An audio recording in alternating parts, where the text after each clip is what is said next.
Charlie, it's yours. It's my pleasure to introduce Ali Tabei. Ali, please tell us about your trajectory. Okay, so I mean, asking me to talk about trajectory, actually, I mean, one of my interests is tracking trajectories. So it's a kind of odd thing to talk about my own trajectory. So I was born in the city Shiraz. Shiraz is a kind of very historical old city in Iran. It is a very attractive tourist city, and it was the place which many poets are buried there. So they call it the city of poets, wine, and roses. I believe in the Western culture, there is I mean, when they say Shiraz, I mean, the a kind of a brand of wine comes into the mind. So I think that, I mean, it's coming from the poetry and the poems which originated from Shiraz, that type of correlation with the wines. So I was born in this city. This city is also in the proximity of a very older place, which is not now a city, it's just a historical place. It's called Persepolis. It was the capital of the Persian uh, empire like 2,500 years ago, and it was burnt by Alexander the Great when he conquered Persia. So this is the nice part, but also when I think about my childhood being in Shiraz and Iran, also my childhood was also correlated with some unfortunate like war events which was happening like between neighboring countries. And I remember my childhood was also filled with, I mean, going into the basement and into the bunkers because of like bombs and rockets and these type of things. So that is also a kind of memory which is stuck in my mind from my childhood. I mean, it's a kind of not a pleasant thing. So anytime I hear some siren, I that type of anxiety comes back to me. Talking about my family, first of all, I should talk about myself. So I have like three kids, two girls and one boy. I mean, the oldest one is 18 years old, the middle one is 12 years old, and I have a 6 month old boy. I mean, kind of wide gap. Talking about my families, if I think about it, my family is mostly I think the majority of my family they have been either K to 12 teachers or they have been like in higher education. I mean, so we are like a kind of family or generation of teachers. So I think it comes so my grandfather he was an elementary school, two of my grandfathers were elementary school teachers, and one of my grandmothers was an elementary school teachers, and lots of my aunts and uncles they were elementary school teachers. My dad was exception, but still he was, I mean, a kind of educator, but he was a pathologist, but he was dedicated all most of his like academic life in the med school and teaching. He didn't go along having like a private practice. And when I want to think about, I mean, what was the early like implantation of like the interest in science, when I think back into like when I was very, very young, I think I remember that, for example, when I was asking, like, I mean, how this, well, like, what is the origin of this? What is the origin of that? My dad would perform some kind of demo to me. For example, he would use a light and a globe in order to show me why we have night and days and why we have like these type of different phases of moon. So I think one of my interests, which was instilled in me to science, comes back to that early childhood. Now, if I want to think about my childhood, I mean, and I know that I was interested in science, but not only in science, I was also interested in art and the type of art that I was interested in drawing and sketching, and also at some point I was heavily like interested in what you call it traditional art, which is the type of art that is also used at these very like mystic, beautiful patterns that is used in Persian rugs, which I mean Persian rugs are famous. But at some point, my interest in science got a little bit stronger and overweighting my interest in art. But something that also I want to talk about here is that there are things that you have in the past in your life, and as you go ahead, you come back to them in some form or manner again. Or there are some analogies that you take those analogies in your uh, it will help you. So I remember that when I was like in middle school, I would want, if they would ask me what do you want to become, I would say I want to become a biologist or I want to be a medical doctor. But then I shadowed some medical lab and I really disliked, that clinical part of it. Okay, but then I remember that when I went to high school, we had at the first year of high school, we had a physics class, which actually I should say it was very difficult at the beginning for me. So I was not understanding what my teacher was talking about because he was using the senior level physics, math, trying to teach us in the first year physics class. So then I remember I went to a bookstore and I came to this famous book, which we all you study in college, and then that opened my mind and my interest in physics. I was very like fascinated that how we can use like the language of math and talk about time and predict future. That prediction that physics give to me was like kind of fascinating, and I loved physics. So I love physics, and that love in physics grew in me more and more as I went more advanced into my senior years of high school.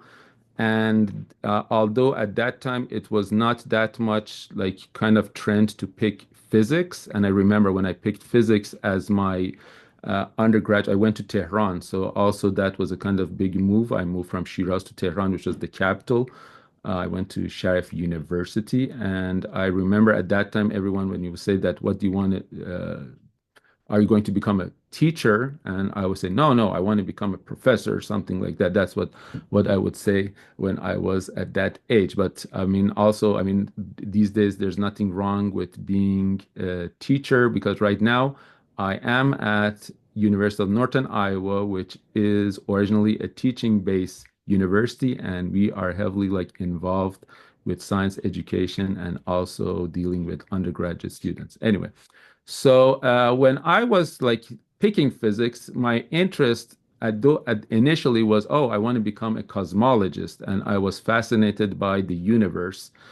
But then I took some course on introductory cosmology. But then later, when I took this class of statistical physics, which was taught by a wonderful professor back in Iran, in Tehran, then I got fascinated by the emergent phenomena and all the things that statistical physics can provide to you. And I remember that while there, I also worked with this professor, and actually, one of my initial papers, which I published when I was back in Iran, was on the Carter-Parisi theory and looking at the singularities of surface growth. Um, so then, also, it was my final years in Iran was also coincided with some other like political stuff which was happening in Iran. And in Iran, students are usually also politically active, and somehow the situation was somehow that students would try to move to some better places to do science. So it was kind of accidental a little bit because I was contacted actually by the professor that I ended up working with, not me actively applying, which I moved to Canada, University of Waterloo in Canada, and that's where I did my grad school. I worked with a fantastic professor. His name was Michel Gingras. We worked on some quantum magnetic materials, and it was diluted and it would show some kind of spin glassy type of behavior, and we were studying quantum phase transitions, which then when I finished my PhD, I decided to move and work on biological systems. And I used a kind of interesting fellowship which would allow me to do this shift and move from the world of quantum condensed matter physics and work on biological physics. I joined the lab of Aaron Dinner. And in that lab, I actually was able to use some of the analogies that you have in quantum phase transition and apply it to study dynamical phase transitions and dynamical transitions in biological systems, and also some of the ideas from spin glass type of systems. You could use it in studying the glassy behavior in intracellular transport. Then, while I was in Chicago, also had the opportunity to work with undergraduate students and also a summer with uh, high school students. And I ended up getting a job at University of Iowa and then directly working with students. And I just remember that initially, when I was moving to Iowa, everyone would say me, you should watch this movie, The Field of Dreams. Okay, I didn't had watched that movie before, but I was familiar with the iconic drawings of Grant Wood, which was associated with Iowa. Anyway, so Iowa is a very place, Midwest, nice people, very nice people. And there I had the opportunity to, collaborate with different peoples within the state and also keep some of my collaborations, which I had to the fantastic network of postdocs and friends that I developed at University of Chicago. Actually, we are still working with some of them together. And I could use that to train undergraduate students and involve them heavily into my research. That is the kind of interesting thing, which is, I feel it is very rewarding to me. Working on intracellular transport and also working on homologous DNA repair are the main things that I do here with the help of my students, and having the work of my undergraduate students like highlighted several times is a kind of rewarding type of experience, and seeing them going to very good grad schools is also rewarding. And also, we also do summer camps, and I enjoy working with smaller kids in summer camps. All of those ideas in disorder systems, we also bringing that type of background of art, having a fractal camp, which kids do art, science, and math, and also going back to the roots, my quantum phase transition roots. So I'm doing using quantum annealing with some friends in Germany to study some biological systems. But also in the same time, we are doing these summer grants. This summer, we did the first summer camp calling the Quantum Verse in order to introduce quantum computing and quantum information to undergraduate students. So I think I went heavily over time. I apologize. Great, thank you for a wonderful talk, Ali, and I'm applauding on behalf of the audience. So a question around involving undergraduate students in research, which if you were speaking to undergraduates who had fewer opportunities to get involved, what advice would you give to them, to undergraduate students who are interested in looking into science? Uh, so sorry, can you repeat the question again? So the question was like, what advice would you give to undergraduate students who are interested maybe in science and considering doing research, but are not yet sure? Okay, so I would say that, if they get involved in research, that's something that you can't say. It will some students that I have encountered, they don't have any idea that they want to go to grad school and pursue further in higher levels of research.